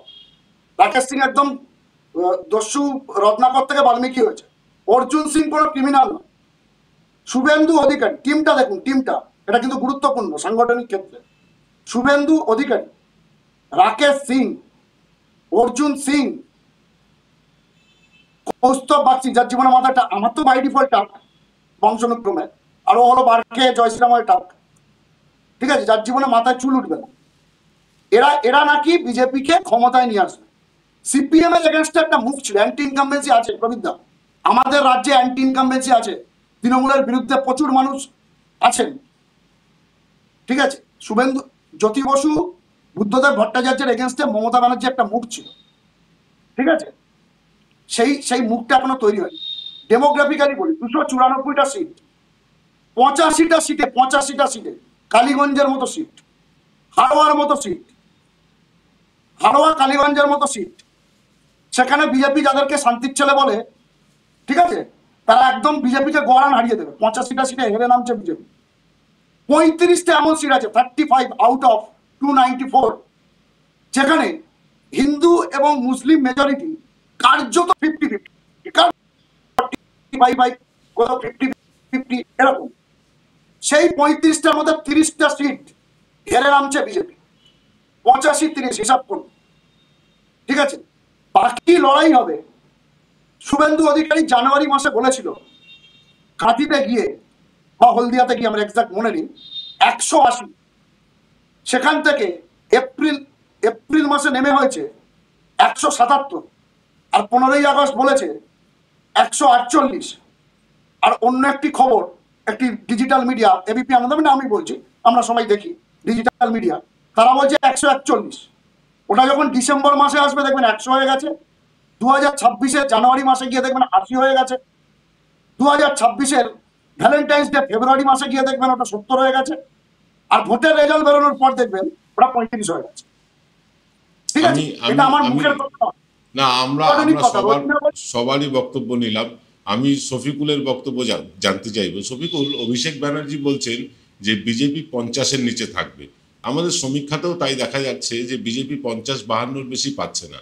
এ ব্যাপারে তুমি দীর্ঘদিনের সাংবাদিক এবং অনেক অভিজ্ঞতা সম্পন্ন, তোমার কি মনে হয় বিজেপি কি এতটাই ফল খারাপ করবে? না, ফল খারাপ করতেই পারে যদি মানুষের মতের প্রতিফলন যদি ঠিক মতো ঘটাতে না পারে। ভোটটা আমাদের এখানে হয়, ভোট হয় না, মানে মানে ঠিক মতো করে দেওয়া ইত্যাদি, তো প্রচুর দ্বন্দ্ব কাজ করছে। সুতরাং রেজাল্ট ওলটপালট হলেও হতে পারে, কিন্তু যদি মানুষের পালস জানতে চান তাহলে আমার ধারণা, আমার ব্যক্তিগত মত এটা, সেটা হচ্ছে ম্যাক্সিমাম মানুষ এই রাজ্যের তারা কিন্তু পরিবর্তন চাইছেন। কিন্তু পরিবর্তন হবে কি হবে, সেটা আটকে যাবে বা এগোবে, সেটা এক্স্যাক্টলি বলা যাবে না, কারণ বিজেপির সাংগঠনিক অনেক দুর্বলতা রয়েছে, সেটা আমি ভালো করে মানি। ফলে সেই নিরিখে আমি ফিগারটা এক্স্যাক্টলি কোথায় গিয়ে দাঁড়াবে সেটা এই মুহূর্তে বলা কিন্তু খুব মুশকিল। না, আমরা শফিকুল, আমরা সাংগঠনিক দুর্বলতা নিয়ে বলছি, কিন্তু বিজেপির মধ্যে যে আভ্যন্তরীণ কোন্দল, দিলীপ ঘোষ, লকেট চ্যাটার্জি তারা আমন্ত্রণ পাচ্ছেন না প্রধানমন্ত্রীর সভায়, এগুলো প্রকাশ্যে এসে যাচ্ছে, কর্মীরা মানে হতদম হয়ে পড়ছে।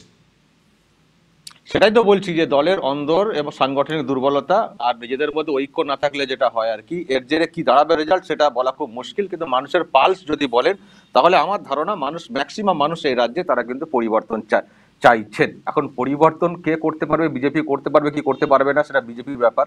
আমাকে যাই বলুন না কেন, আমি বলেছি যে বিজেপি এখন আমি সামনে দেখতে পাচ্ছি লড়াইয়ের জায়গায়, বিজেপি না পারলে আবার যখন দেখবো সামনে কেউ এসছে লড়াই করার মতো, তখন আবার আমিও সেই দিকেই যাব, কারণ আমার একটাই লক্ষ্য পরিবর্তন এই রাজ্যে। ফলে আমার বিজেপির লোক, বিজেপির অমক, বিজেপির দালাল, বিজেপির মুখপাত্র যারা এইসব বলছেন, তারা 26-এর পরে দেখবেন আমার অবস্থানটা কি হয়। আর আমি তো বলেছি 26-এ যদি বিজেপি না আসতে পারে তাহলে আর বিজেপির এখানে করার কোনো লোক পাওয়া যাবে না।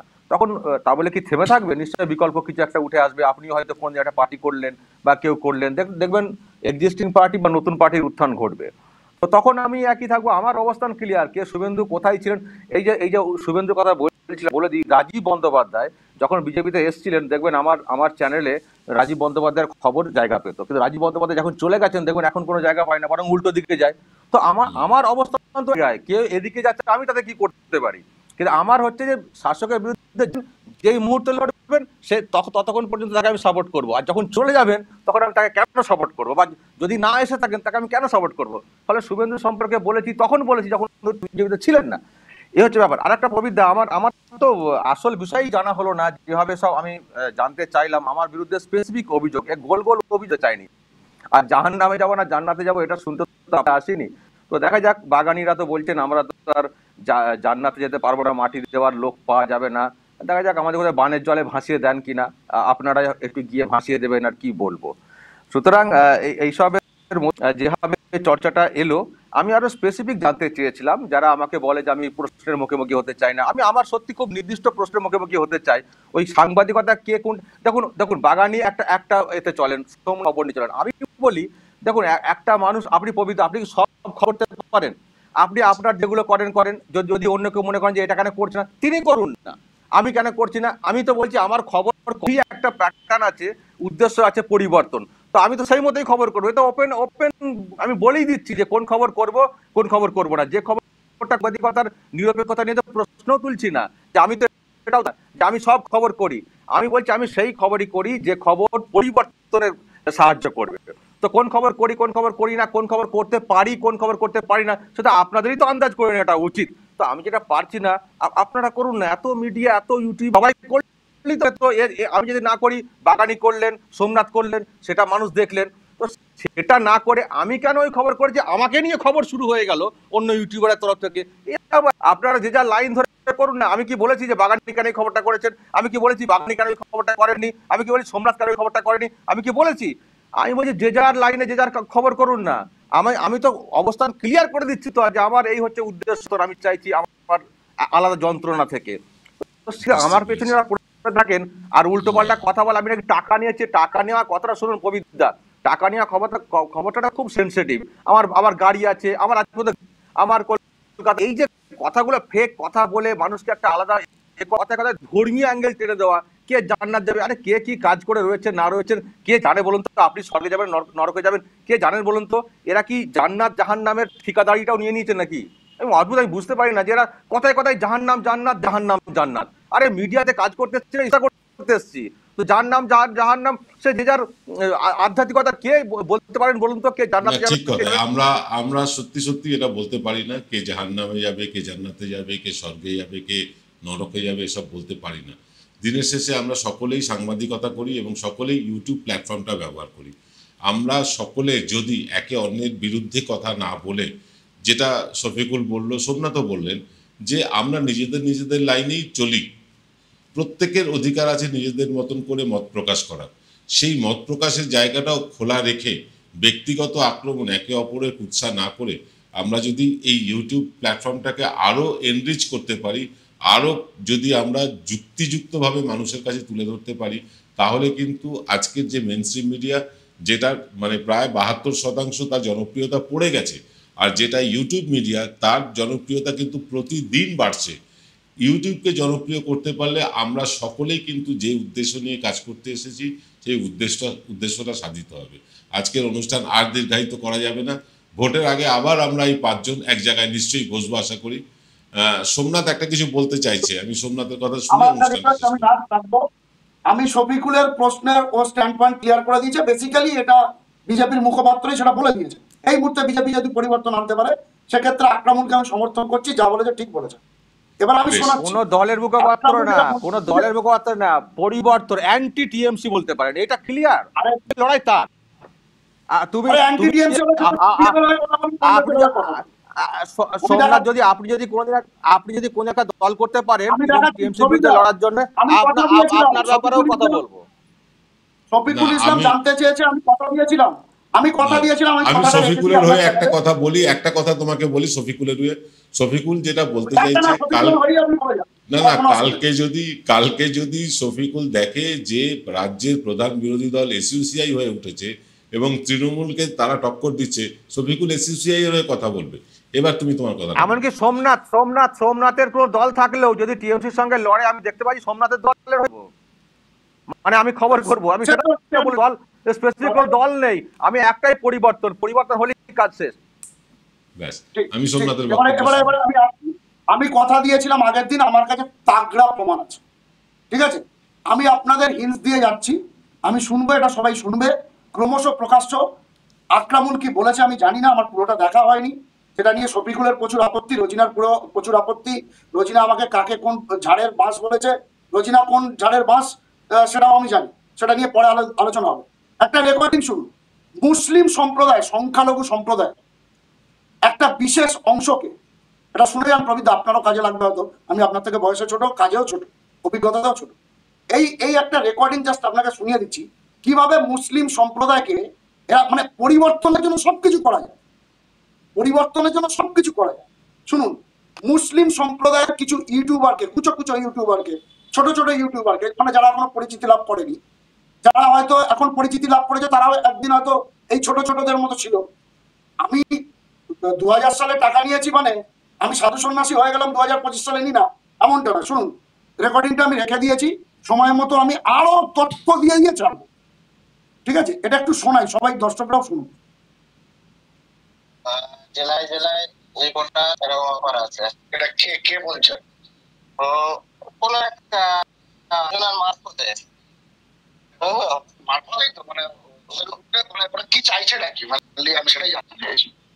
শাসকের, এই যে আমাদের শাসকের বিরুদ্ধে খবর করা, ওরা তো সেই তথ্যের উপরে খবর করতে হবে।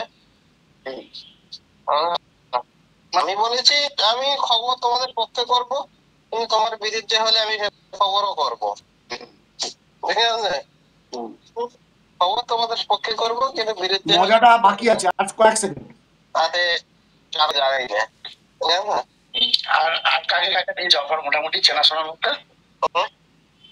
আর চেনাশোনার মধ্যে কার কার কাছে অফার গেছে? কত অফার দিয়েছে? তোকে কত অফার দিয়েছিল? অফার বলতে অফিস করে দেবে। কোথায়? সল্টলেক বলো, নিউ টাউনে বলো, ওই চত্বরে আর কি। হ্যাঁ, ওই চত্বরে অফিস করে দেবে, স্টাফ থাকবে, অফিস যেমন যন্ত্রণা লাগে রিড করা, এ করা, রিপোর্টার, ওদের মেনলি কিছু কিছু জেলা, সেই সব জেলায়। আরে আমাদের কিছু আছে, আমাদের সোমনাথ, আমি একটা ইনফরমেশন দিই। এরকম ফোন আমাদের কাছেও প্রচুর আসে, প্রচুর অফার আসে। হয়তো আমাদের 5 জনের কাছেই আসে, কিন্তু আমরা সেটা গ্রহণ করেছি কিনা, গ্রহণ করছি কিনা, সেটা কিন্তু একটা ফ্যাক্টর। আমরা কেউ কারোর বিরুদ্ধে এমন কিছু প্রমাণ রাখতে পারিনি যে কেউ কোনো রাজনৈতিক দলের থেকে আর্থিক সাহায্য নিয়েছি, এটা কেউ প্রমাণ করতে পারিনি। তাই প্রমাণহীন কথা না বলাই ভালো। দিনের শেষে আমরা সবাই ইউটিউবার। শোনো, দিনের শেষে যেটা জানি না সেটা নিয়ে আলোচনা করব কেন? প্রবীরদা 30 সেকেন্ড যদি সময় দিতেন। সেটা নিয়েই তো আজকে আপনার টপিকটা। আমি তো বললাম একদমই, প্রবীরদা যদি 30 সেকেন্ড সময় দিতেন আমার দুটো কথা ছিল। আমি আকরামকে সময় দেব। আমি সবাইকে ঘড়ি ধরে 30 সেকেন্ড করে সময় দিচ্ছি। যারা এত গর্জাচ্ছে, আমি আসছি তোমার কাছে। রোজিনা, আমি আসছি তোমার কাছে। আমি প্রত্যেককেই 30 সেকেন্ড সময় দিচ্ছি। প্রত্যেকে 30 সেকেন্ড সময় নাও, নিয়ে তারপরে নিজের বক্তব্য বলে আজকের অনুষ্ঠানটা শেষ করি। আমি শুরু করবো আকরামুলকে দিয়ে। আকরামুল, তুমি 30 সেকেন্ড সময় নাও। আমি যে কথা বলেছিলাম, যেটা নিয়ে শফিকুল্লাহ এবং রোজিনা বলল যে ওই যা কবরে জায়গা পাওয়ার বিষয়টা, অ্যাকচুয়ালি আমি বলতে চেয়েছি যে কবরে মাটি দেওয়ার লোক পাবে তো, কারণ মির্জাফর হিসাবে মানুষ এদেরকে দেখবে। এই কারণে আমি কথাটা বলেছি যে রোজিনা এবং শফিকুল্লাহ এই দুজনকেই দেখেছি আমরা সংখ্যালঘু বলে কেস দেওয়া হলো। একটা সংখ্যালঘু মেয়ে কাজ করছে, আজকে কেস দিয়ে দিল। শফিকুল্লাহ বলে একটা সংখ্যালঘু মুসলিমদের নিয়ে উনি কিছু ভাবছিলেন। তাহলে ওনারা নিজেদেরকে সংখ্যালঘু দাবি করেন এবং মুসলিম সংখ্যালঘু এই কথাগুলো বলেন, কিন্তু মুসলমানরা সংখ্যালঘুরা অত্যাচারিত হলে, নির্যাতিত হলে, গেরুয়া জঙ্গিরা যখন আক্রমণ করে তখন ওনারা মুখ বন্ধ রাখেন, ওনাদের মিডিয়াতে কোনো খবর পাই না। সেই জায়গা থেকেই আমি এই কথাটা বলেছিলাম। আমি 30 সেকেন্ড সময় দেব রোজিনাকে। রোজিনা, 30 সেকেন্ড সময় তোমার। যারা আক্রান্ত হয়েছে বলে তুমি চুপ করে গেলে, সে সংখ্যালঘু নয়। এই শেখ ইমতাজ কার পাশে দাঁড়িয়েছো? এত বড় বড় কথা বলছো। সংখ্যালঘুদের পাশে দাঁড়ায় না, সংখ্যালঘুদের পাশে দাঁড়ায় না। বলছো বলো, বাংলায় বলো। শুধু ভাবি যে যদি মানে আমাদের ফ্যামিলি থেকে যদি সত্যি কেউ হিন্দু হতো, তুমি মানে আমাদেরকে দাগিয়ে দিতে, এরা আরএসএস একদম জোর করে দাগিয়ে দিতে। তুমি কে কবরে আরএসএস করলে আরএসএস বলবে মানুষ, আরএসএস না করলে কেন বলবে? প্রবীরদা তো হিন্দু, সোমনাথদা তো হিন্দু, সোমনাথদাও তো হিন্দু, ওনাকে তো কেউ আরএসএস বলে না। কেন সবাইকে আরএসএস বলতে হবে? যারা আরএসএস তাদেরকেই আরএসএস বলা হবে। আরএসএস হলে আরএসএস বলবে, আরএসএস না হলে আরএসএস বলে দেবে। আশ্চর্য। কট্টরবাদী মৌলবাদী থেকে বেরিয়ে আসো। নিজেকে সাংবাদিক হিসেবে যখন বুমটা ধরবে তখন সাংবাদিকতার মতো করে ধরো। আমরা এবার দুজনকেই থামাচ্ছি। আমি সরাসরি যাব সোমনাথের কাছে। সোমনাথ, তোমার 30 সেকেন্ড শেষ। 30 সেকেন্ড তুমি বলো। আমি শুধু শেষ একটাই কথা বলবো। দেখুন, এখানে ধর্মীয় ব্যাপারটা চলে আসছে, স্বাভাবিকভাবে চলে আসবে, এটা অস্বীকার করে লাভ নেই। ধর্মের উস্কানি শুধু আকরামুল দিচ্ছে বলে দাগিয়ে দিলে হবে না, রোজিনাও দেয়, ছবিগুলো দেয়। এখন বিষয়টা হলো, আমার একটাই বক্তব্য, আমি যদি ধর্মকে ভালোবাসি, নাই বাঁচতে পারি, আমি নিরপেক্ষ হতে পারি, আমি সেকুলার হতে পারি, তবে শুভেন্দু অধিকারী কাদের শান্তির ছেলে বলেছে, সেই জবাবটা যদি শফিকুল বা রোজিনা এ জন্মে দিয়ে যেতে না পারে, এবং ওই যে ব্লু ফিল্মটি রিলিজ করেছিল সেটা দিলীপ ঘোষ নয়, তার বদলে কে ছিল, সেটা যদি বলে যেতে না পারে, আমি আকরামুলের কথা ধরে বলছি, আগামী দিন এই বাংলার বুকে কোনো মুসলিম পরিবার যেমন তাদের কোনো সন্তানের নাম মির্জাফর রাখে না, ঠিক একইভাবে আগামী দিন এই বাংলার বুকে এই বাংলা বিদ্বেষী রোজিনার নাম কোনো মুসলিম পরিবার তার কন্যা সন্তানের নাম রাখবে না, এবং শফিকুলের নাম কোনো হিন্দু বাঙালি তার পরিবারের প্রতি রাখবে না। তারা যেভাবে মুসলিমদের প্রতি মুসলিমদের উস্কে দিচ্ছে এবং কাদেরকে শান্তির ছেলে বলেছে শুভেন্দু অধিকারী, সেটা যদি ওরা বলতে না পারে, এই প্রোগ্রামে ওরা ক্লিয়ার করে দিক। বেশ, আমি আমার কথা শেষ 30 সেকেন্ড, ক্লিয়ার করব। ঠিক আছে, বোঝা গেছে তোমার কথা। আমি শফিকুলের কাছে যাব 30 সেকেন্ডের জন্য। শফিকুল, কনক্লুশন করো। আমার খুব ভালো লাগবে যে আমার নামটা অন্য কেউ রাখবে না বলেছে, আমার নামটা আমারই থাক, অন্য কেউ আর না নিতে পারেন, এটা আমার ভালো তো, মানে ওনার চোখে, সোমনাথের চোখে খুব ভালো। আর দ্বিতীয় কথা, কি যেন শান্তির ছেলে, শান্তির ছেলে কাদেরকে বলেছেন শুভেন্দু অধিকারী, সেটা শুভেন্দু অধিকারী ভালো করে জানবেন, কিন্তু আমাকে বলেননি, এটা আমি বলতে পারি। আর বাগানির বক্তব্য আমি মুসলমানদের জন্য বলিনি, মুসলমানদের জন্য সিদ্দিকী কোন কোন মানে কোন কোন কোন ধর্মে, নওশাদ সিদ্দিকীর খবর তো আমার যথেষ্ট প্রাধান্য পায়। নওশাদ সিদ্দিকী মুসলমান না। আর আর একটা কি বললেন, মাটি মাটি দেওয়ার ব্যাপারটা, দেখুন আমি মাটি, আমাকে কবরে মাটি কেউ দিন কিংবা জাহান্নামে যায়, জিতায় যায়, আমি চাইবো, দোয়া করব যে বাগানি যেন জান্নাতবাসী হন, উনি যেন উপরে গিয়ে কত কি সব পাওয়া যায় না জান্নাতে গেলে, উনি পান, ওনার সেই জন্য আমি দোয়া করি। আর আর দিলীপ ঘোষের কি একটা নাম, কি ভিডিও কি বললেন, সোমনাথ আবার না দিলে আবার হবে না বলছেন, যদিও আমি চাই আমার নাম কেউ না রাখুক আগামী দিনে, তো আমি উত্তরটা দিই সোমনাথের কাছে, কারণ ওর জন্যই তো আমার এই প্রোগ্রামে আসা। হচ্ছে যে কি কার ভিডিও, আমার ভিডিওতে আমি কি কোথাও দিলীপ ঘোষের ভিডিও দেখিয়েছি নাকি? আর আমি তো শুনেছিলাম কি নাকি দিলীপ ঘোষ একটা কেস ঠুকেছেন, এতে লালবাজারে সাইবার সেলে সব লিঙ্ক টিং দিয়ে তাদের ব্যবস্থা নেওয়ার জন্য, সেটার কি হলো? আমি সোমনাথ তো শাসক দলের অনেক ঘনিষ্ঠ, জানি। সোমনাথ বলবে 30 সেকেন্ড, আমি চাইবো পবিত্র সোমনাথকে দিতে যে দিলীপ ঘোষ যে একটা কি মামলা করেছিল সাইবার সেলে, এই এটাকে ডিটেক্ট করার জন্য, সেই মামলার কিছু খবর আছে, আমি কি সোমনাথের কোনো ভিডিও দেখিনি এটা নিয়ে? তাহলে পরিষ্কার, আমাকে বলতে হবে না। না, আমি আর সময় দিতে পারছি না কাউকেই। তবে আকরামুলের একটা কথা আমি উত্তর দিয়ে নিই। আকরামুল যে কথাটা বলেছে যে এখানে রোজিনা মুসলিম, সোমনাথ হিন্দু, শফিকুল মুসলিম, প্রবীরদা হিন্দু, আমি সকলের জ্ঞাতার্থে জানাই আমার ব্যক্তিগত কোনো ধর্মে আস্থা নেই, কোনো ধর্মেই আস্থা নেই। আমি সেকুলারও নই, আমার আস্থা নেই। আমি আমার পজিশনটা ক্লিয়ার করে দিলাম। আমাদের আজকের অনুষ্ঠানটা মানে আমরা যেভাবে নিয়ে যেতে চেয়েছিলাম পারলাম না সেভাবে, ব্যর্থতাটা আমারই। কারণ আমরা চেয়েছিলাম যে শফিকুল, রোজিনার বিরুদ্ধে বহু অভিযোগ আছে, আকরামুল এবং সোমনাথের, সেই অভিযোগগুলো সরাসরি আমরা শুনবো। আবার সোমনাথ আকরামুলের বিরুদ্ধে রোজিনা শফিকুলের কিছু বক্তব্য আছে, সেটাও শুনবো। আমরা সেইখান থেকে সরে গেলাম বোধহয় অনেকটা। আমি চেয়েছিলাম সেখান থেকে সরে যাওয়ার পর আমি নির্বাচনের বিষয় নিয়ে আলোচনা করব, কিন্তু সেটাও হলো না। আলটিমেটলি ধর্মেই পর্যবসিত হলো। এনকে ডিজিটাল কোনো ধর্মে আস্থা রাখে না, আগে বলে রাখলাম, কোনো ধর্মের প্রতি অনাস্থাও নেই। তাই আপনাদের সকলকে ধন্যবাদ জানাচ্ছি। আজকে অতিথি, আমি যা প্রত্যেক অতিথি, আমি শফিকুলকে ধন্যবাদ জানাবো সোমনাথকে, আমার ছোট ভাই আকরামুল অত্যন্ত ভালো কাজ করছে, আকরামুলকে ধন্যবাদ। আর রোজিনাকে আমি সকালবেলা ফোনে যখন কথা হচ্ছিল ওকে তো বলেছি তুমি আমার মেয়ের মতো, তাই রোজিনাকেও ধন্যবাদ জানাবো আজকের অনুষ্ঠানে অংশগ্রহণ করার জন্য।